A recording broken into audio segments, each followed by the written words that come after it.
भगवंतांचे भक्त आहेत, तर तुमच्याच गावामध्ये राहणारे भक्त आहेत आणि ते वृंदावनला शिक्षण घेतलं त्यांनी, भागवत कथा पण करतात. तर आपण त्यांच्याकडे काही शिकू शकतो की एवढे लहान वय, ते 8वीला आहेत ना सध्या गुरुजी? हो, 8वीला आहे. म्हणजे भागवत कथा पण करतात. तर त्यांचं खूप खूप स्वागत आहे या ठिकाणी. तर त्यांनी अशी इच्छा व्यक्त केली की त्यांना एक 5 मिनिट मनोगत व्यक्त करायचे. तर मी त्यांना विनंती करतो की त्यांनी त्यांचं मनोगत 5 मिनिटांमध्ये व्यक्त करावं. हरे कृष्ण.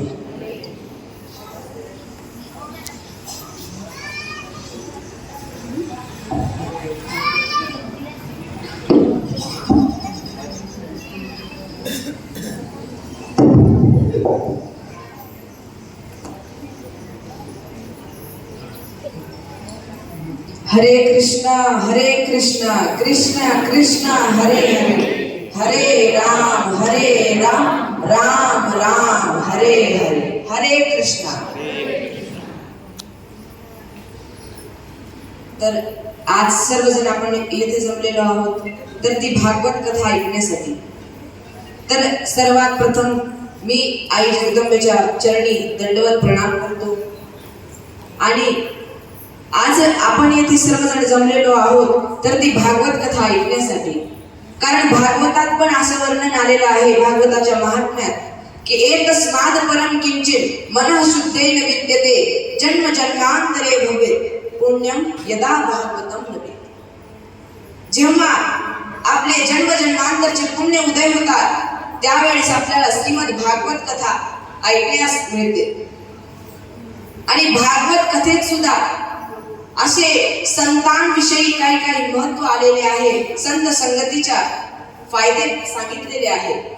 आत्ताच आपल्या प्रभूजींनी सांगितलं संत संगतीचे किती महत्व आहे, संत संगतीचे किती फायदे आहेत. तर अशीच एक कथा येते. एके दिवशी देवर्षी नारद होते. नारद माहितीत ना सर्वांना? देवर्षी नारद होते. त्यांनी एके दिवशी भगवान विष्णूकडे गेले. भगवान विष्णूंना म्हणाले की सर्वजण म्हणतात संत संगती तुमची खूप लाभली तर आम्हाला आमचं भाग्य उजळेल. भो साधू क्षण तिष्ठ चिंतामग्नाशे. भक्ती महाराणी पण नारायणजींना म्हणलेली एक क्षण थांबा, तुमच्या एक क्षणाने आमचे पूर्ण जीवन बदलून जाईल, आमचं पूर्ण जीवन बिघडलेलं बदलून जाईल, आमचा जीवनाचा उद्धार होईल. तर संत संगती काय आहे भगवान विष्णूंना जेव्हा विचारलं त्यावेळेस भगवान विष्णू म्हणाले हे बघ नारद, आता बघ एक पृथ्वीवरती एका पोपटाने एका छोट्या पोपटाला जन्म दिलेला आहे. तू त्याच्याकडे जा आणि त्याच्या कानात विचार संत संगतीचे काय फायदे. तर देवर्षी नारद पृथ्वी तलावर आले आणि भूतलावर येऊन एका पोपटाने जन्म दिलेला त्या छोट्याशा पोपटाच्या कानात जाऊन म्हणले संत संगतीचे काय फायदे आहेत, संत संगतीचे काय असे होणार आहे. तर त्या छोट्या पोराने त्या छोट्या पोपटाने जसा आवाज ऐकला तसं त्या मृत्यू पावला. आणि जेव्हा मृत्यू पावला तर त्यावेळेस देवर्षी नारद घाबरले. म्हणाले आजपर्यंत मी कुठलं पाप केले नाहीये आणि आज माझ्या हातून इतकं मोठं पाप घडलं. एका नवजात शिशूचं माझ्या हातून मृत्यू झाला, असं का बरं झालं. म्हणून त्यांनी भगवान विष्णूकडे गेले. भगवान विष्णूंना प्रश्न पडला. भगवान विष्णू म्हणाले आता तुम्हाला संत संगतीच्या बारेमध्ये ऐकायचंय तर तुम्हाला आता परत पृथ्वी तलावर जायचं आणि एका गायीने एक वासरू दिलंय त्याच्या कानात जाऊन म्हणा संत संगतीचे काय फायदे आहेत. परत देवर्षी नारद भूतलावर आले आणि भूतलावर येऊन त्यांनी एका गायीने वासरू दिलेलं त्या वासरूच्या कानात म्हणाले संत संगतीचे काय फायदे आहेत. जसं त्यांनी त्यांचा आवाज ऐकला तसं तेही वासरू मरण पावलं. परत देवर्षी नारद घाबरले. भगवान विष्णूकडे आले. म्हणाले आजपर्यंत मी पापच केलं नव्हतं, तुम्ही तर 2-2 पाप माझ्या पदरात टाकले, असं का बरं केलं. भगवान विष्णू म्हणाले आता एक काम कर, जर तुला खरंच ऐकायचं असेल संत संगतीचे फायदे काय आहेत तर आताच खाली जा, पृथ्वी तलावर जा. एका राजाने एका पुत्राला जन्म दिलेला आहे तर त्याच्या कानात जाऊन तू म्हण संत संगतीचे काय फायदे आहेत. देवर्षी नारद घाबरले.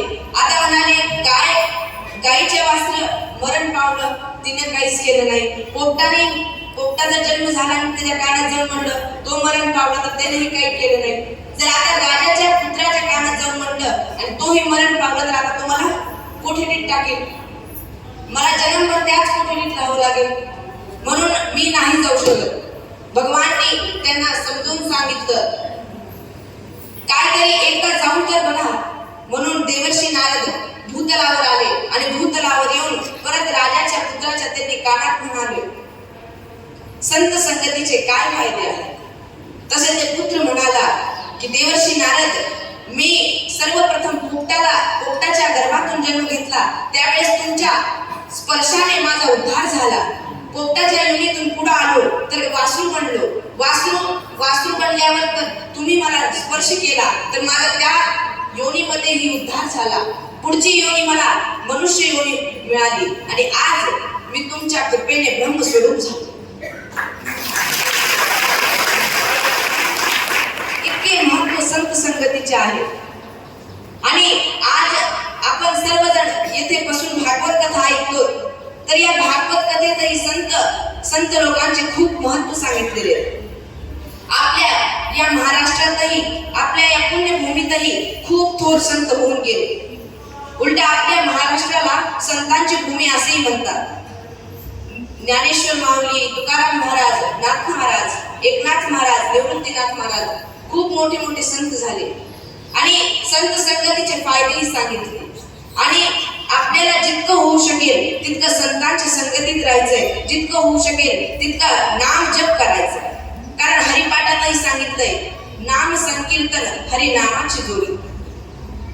म्हणजे हरिनाम घेतल्याशिवाय ह्या भवसागरातून पार होऊ शकत नाही. आणि एका चालीसामध्ये सांगितलं आहे की कृष्ण जितने महामंत्र जितने जग माही को महामंत्र सम नाही. इतके मोठे मोठे मंत्र झाले परंतु आजपर्यंत या महामंत्रासारखा कोणताच मंत्र नाही. तर एकदा जोरात बोला हरे कृष्णा कृष्णा कृष्णा हरे हरे हरे